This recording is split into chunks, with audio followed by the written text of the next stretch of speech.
नमस्कार विद्यार्थियों, आज फिर एक बार पुनः नई क्लास के साथ केंद्रीय प्रवृत्ति के माप भाग नंबर 6 में कुछ अन्य महत्वपूर्ण सवाल जो विशेष महत्वपूर्ण सवाल बोर्ड की परीक्षा की दृष्टि से रहता है वह सवाल हैं। निम्न बंटन का माध्य 7.5 हो तो आपको P का मान क्या करना है। अभी तक हमने सीधे सीधे सवाल क्या हल किए थे, इसमें सीधा मान आपको माध्य क्या बहुलक का प्राप्त हुआ था।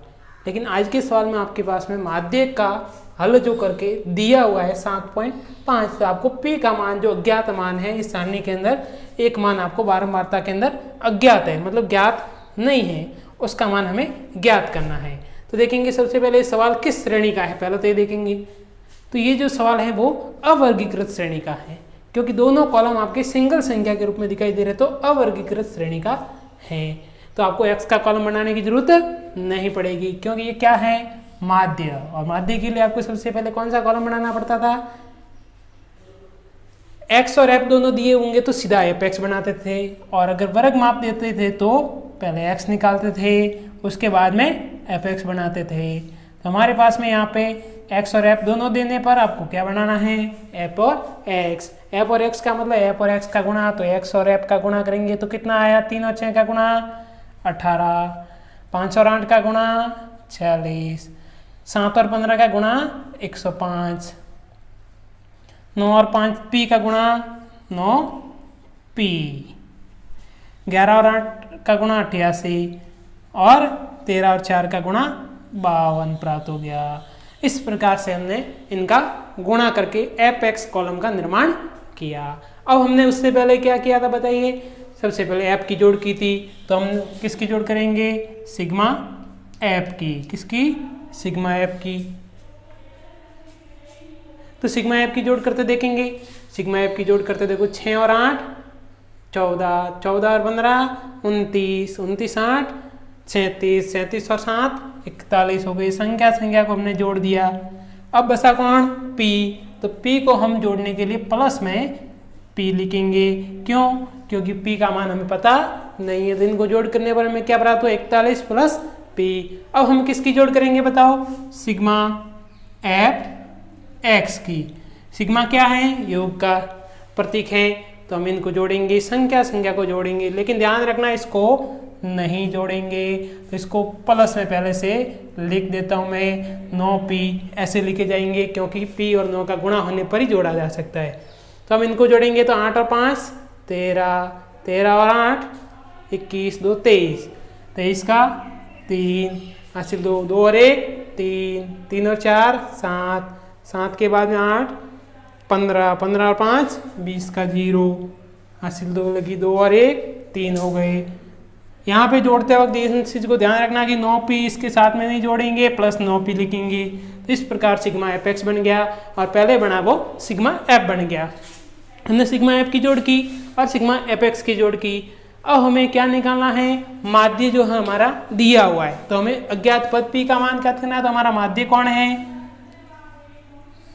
माध्य हमारा है 7.5। तो हमारा फार्मूला क्या था बताएंगे, देखो सिग्मा fx बटे सिग्मा f। और बराबर में हमारे पास माध्य कितना दिया हुआ है, 7.5, वो लिख दिया, क्योंकि हमें दिया हुआ है, और नहीं दिया होता तो हमें ज्ञात होता। अब हमारे पास सिग्मा fx का मान कितना है, 303 प्लस 9p बटे में कौन, सिग्मा f कितना 41 प्लस p।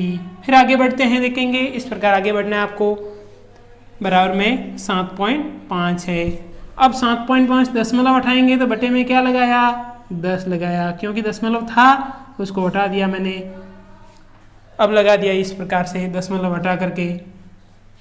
अब हमारे पास दशमलव हटाने पर एक संख्या होने पर 10 लगा दिए। अब इनका वज्र गुणन करेंगे हम, तो देखो क्रॉस गुणा करते हैं, इसका गुणा इससे और इसका गुणा इससे करते हैं। तो हमें देखो 41 का गुणा 10 का गुणा किससे करते हैं, 303 से। तो हमें कितना प्राप्त हुआ, 3030। फिर 10 का गुणा किससे करना है, 9p से, तो 90p प्राप्त हुआ। बराबर में 75 का गुणा किससे करना है, 41 से। तो 75 का गुणा 41 से करते हैं तो कितने प्राप्त होते हैं, 3075 प्लस 75 का गुणा पी से करेंगे तो 75 पी प्राप्त हुआ। अब हमें पक्षांतरण करना है, तो पी वाली राशि को एक साइड में पक्षांतरण करते हैं और संख्या वाले को दूसरी साइड में। यहाँ पे हमारे पास में कौन पी है, 90 पी, और वहां से 75 पी प्लस के इधर आएंगे तो माइनस 75 पी बराबर में उधर संख्या कौन है 3075 माइनस यहाँ से गए 3030 तो पक्षांतरण। अब 90 पी में से 75 पी घटे तो बचे कितने 15 पी बराबर में इसको घटाएंगे तो 45 बचे। फिर पक्षांतरण करेंगे 15 पी के साथ गुणा में है तो दूसरे पक्ष में जाने पर क्या करेंगे भाग में जाएंगे। कितने में जाएंगे भाग में, तो 15 का भाग 45 में कितनी बार गया 3 बार, अतः हमें p का मान कितना प्राप्त हुआ 3। इस प्रकार से हमने अज्ञात पद का मान ज्ञात किया है। तो एक बार देखेंगे इस सवाल जो हमारा बहुत ही महत्वपूर्ण सवाल है, आपको माध्य दिया हुआ है तो आपको अज्ञात पद p का मान ज्ञात करना है। तो आपको सबसे पहले वर्गीकृत सवाल है या अवर्गीकृत, इसका ध्यान रखना है। अवर्गीकृत तो सीधा fx बनेगा माध्य के लिए, और वर्गीकृत होगा तो पहले x फिर fx बनेगा। फिर हमें f के कॉलम की जोड़ की, तो जोड़ते वक्त ध्यान रखना p के कॉलम या x जो भी होगा उसको इस प्रकार जोड़ा जाएगा प्लस में। फिर fx की जोड़ करेंगे तो भी वही वापस से जोड़ने की स्थिति 9p को प्लस में करेंगे। फिर फॉर्मूले को लगाएंगे, माध्य में दिया हुआ है। अब दशमलव हटाया तो 75/10 हो गए। फिर इनका क्रॉस गुणा किया तो 10 का गुणा किससे किया 303 से तो 3030 आए। 10 का गुणा 9p से 90p, 75 का गुणा 41 से 3075, 75 का गुणा p से 75p। इस प्रकार पक्षांतरण हम करते तो देखो p वाली संख्या दोनों एक साइड में ली, संख्या को दूसरी साइड में भेजी।